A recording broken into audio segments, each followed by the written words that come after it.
এখন আমরা মালবার থেকে বেরিয়ে গেলাম গুপা পাতালের জন্য। তো একটু দেরি হইল, তো দেখা যাক। এখান থেকে তো মোটামুটি 110 কিলোমিটার মতন দূরত্ব আছে, তো কতক্ষণে যাওয়া যায়। তার আগে ওইখানে আমাদের জন্য পার্থদা আর সুনন্দা দাঁড়িয়ে আছে, ওদের সঙ্গে যাব। তো যাওয়া যাক।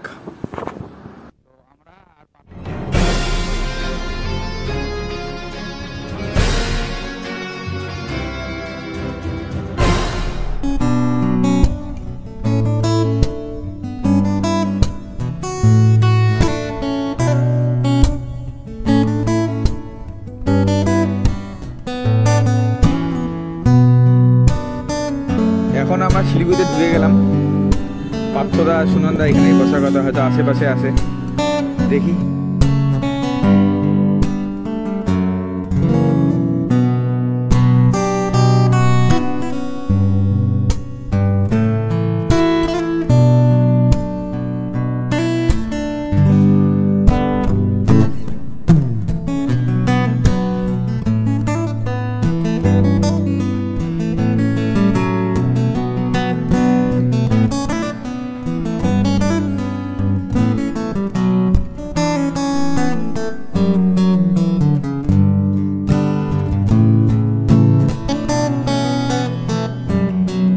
এখন আমরা দাঁড়ালাম একটা রেমবো দেখার জন্য। তো রেমবোটা হলো এই যে, ভেবেছি এতক্ষণ বৃষ্টি হইল। তো আমরা এখন চলে আসলাম হলো গুফা পাতালে। তো ট্রেকিং করে উঠতে লাগে, বাইক আমাদের পার্কিং করা। তো উঠে তোমাদেরকে দেখাচ্ছি কেমন। গুফা পাতালে ওঠার জন্য 20 টাকা করে টিকিট পার হেড। এখন আমরা গুফা পাতালের এন্ট্রি পয়েন্টে। তো গুফা পাতালের ভিউটা, এখানে যে ফুলগুলো আছে এগুলো হলো অ্যাজিলিয়া ফুল। এটা হলো এপ্রিলের লাস্ট থেকে মে মাসের সেকেন্ড উইক অবধি থাকে হয়তো।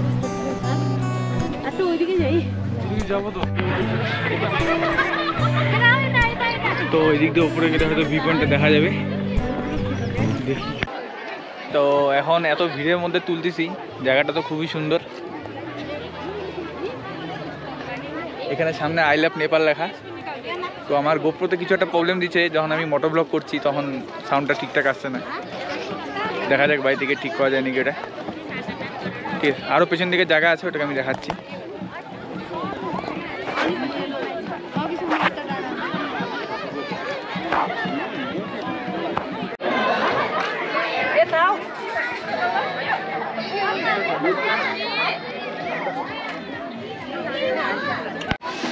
তো এখান থেকে আমরা যাচ্ছি একটা ভিউ পয়েন্টে। ভিউ পয়েন্টটা দেখাচ্ছি কিরকম।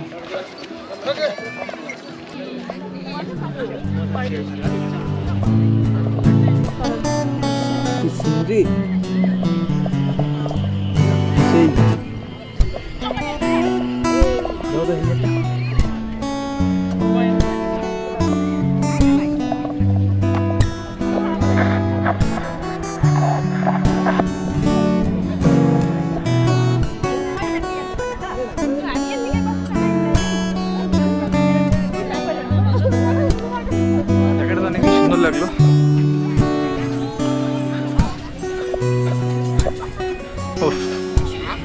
কাশ্মীরের চেয়ে কম নেই, দেখাচ্ছি।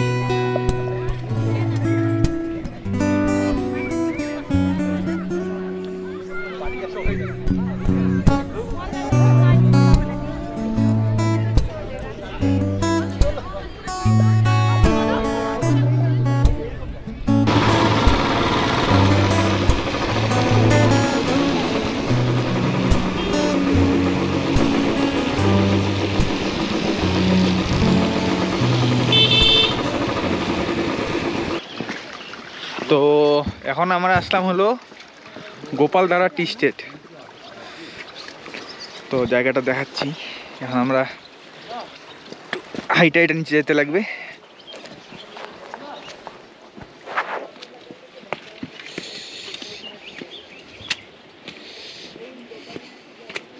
অনেকদিন ধরে আজও ভাবছিলাম,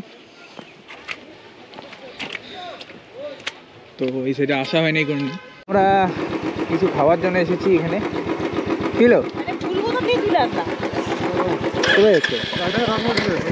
তো আমরা আসলাম সরি একটা জায়গায় লাঞ্চ করার জন্য এই টাইমে। তো জায়গাটা